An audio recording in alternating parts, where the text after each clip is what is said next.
So molarity is another way to calculate concentration of a solution. Molarity symbol is a capital M. It's actually also its unit, so it's unique in that its symbol and unit is a big capital M.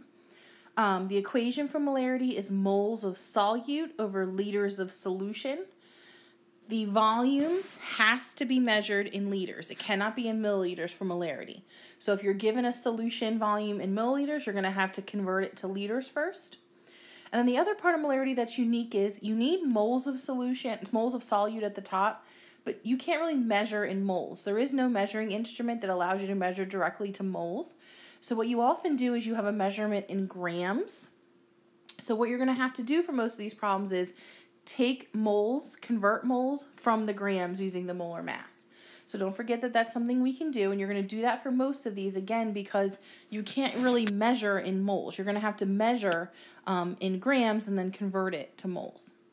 So let's start with number 8. It says, what is the molarity? So we're solving for molarity of an aqueous solution containing 40 grams of glucose in 1.5 liters of solution. So I'm going to go ahead first with my equation. Molarity, capital M, is going to equal moles over liters of solution. I have my liters of solution here, but instead of moles, like we talked about, I have 40 grams. So to get the number of moles N, what you're going to do, like you've been doing in the past, is you're going to take 40 grams of the solute, which in this case is glucose, C6H12O6, and you're going to use your knowledge of molar mass to convert this gram amount to moles. So moles goes on the top. Because you have to get rid of the grams, the G's have to go opposite. You put the molar mass of glucose, which is 180.16. Cross out the grams, and you're going to be left in moles. So all you do mathematically here to get the number of moles of C6H12O6 is you do 40 divided by 180.16, and rounded to 2 decimals, it's going to give you 0.22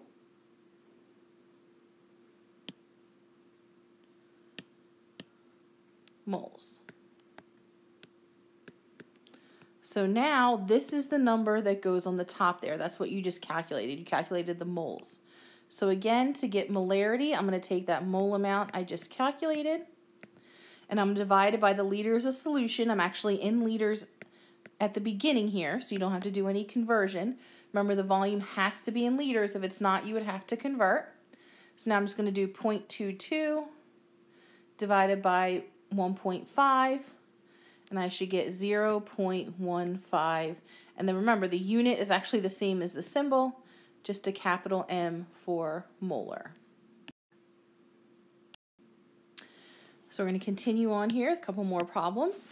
How many grams? So this time it's asking for grams of CaCl2 would be dissolved in 1 liter of a 0.1 molar solution. So if we go back to our equation, molarity equals moles per liter.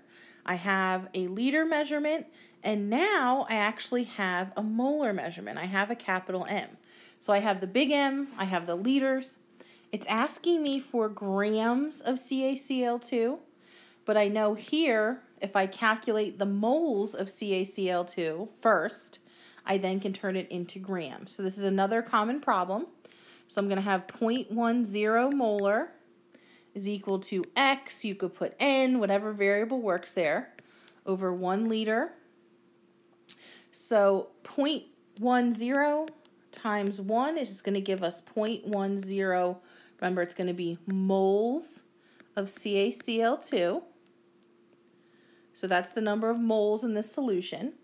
So then to get the answer in grams, I just take 0.10 moles of CaCl2. And now I'm going to do opposite what I did in the other problem, because see, moles has to go on the bottom here in order to cross it out. So you're going to do the molar mass of CaCl2 on the top, which is 110.98 grams. And then what I'm going to do to solve this time is I'm going to do 0.1 times 110.98, and I get 11.1 grams of solute in that solution. Okay, we'll move on to number 10. What is the molarity of a bleach solution containing 9.5 grams of bleach per liter? So, we have solving for the molarity, big M, there's our question mark. We're solving for the molarity.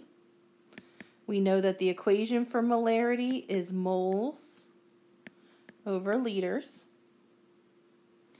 In this case, we're given grams of NaOCl.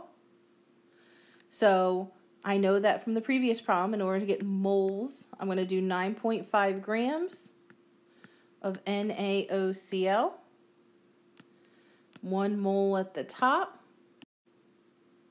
Molar mass of NaOCl at the bottom, which is 74.44 grams. Remember, it goes on the bottom so you can cancel out the grams. Then we're going to we're going to divide here to get the number of moles. So we're going to take 9.5 grams divided by the molar mass, and we get 0.13 moles. So we're solving for molarity here. We have 0.13 moles. On the bottom, we need its liter. So notice it says per liter. Remember, whenever a number isn't indicated in a chemistry problem, it's always 1. So that means it's per 1 liter, which means the molarity is 0.13 molar here. And finally, number 11, how many grams of CaCl2 should be dissolved in 500 milliliters of water to make a 0.20 molar solution? So we're looking for grams again, but I know I can go from moles to grams. It gives me a molarity, so this time I'm going to solve for moles again, and then I'm going to go ahead and convert that to grams. So I have 0.20 molar, X because we're solving for moles. Now notice, this is in milliliters. You have to convert it to liters. So it is 0.5 liters. If you don't remember how to convert that, you're going to use a tic-tac-toe board if you want. Go ahead and back review how do you convert from milliliters to liters. So you're going to get 0.5 liters. So then your value of X is just going to be 0.2 times 0.5. And you're going to get 0.1 moles of CaCl2. So the question is asking for grams of CaCl2. So 1 mole goes on the bottom, so you can cancel it out. You're going to do the molar mass of CaCl2 on the top, 110.98 grams. And then you're just going to multiply 0.1 times 110.98, and you get 11.1 grams of CaCl2.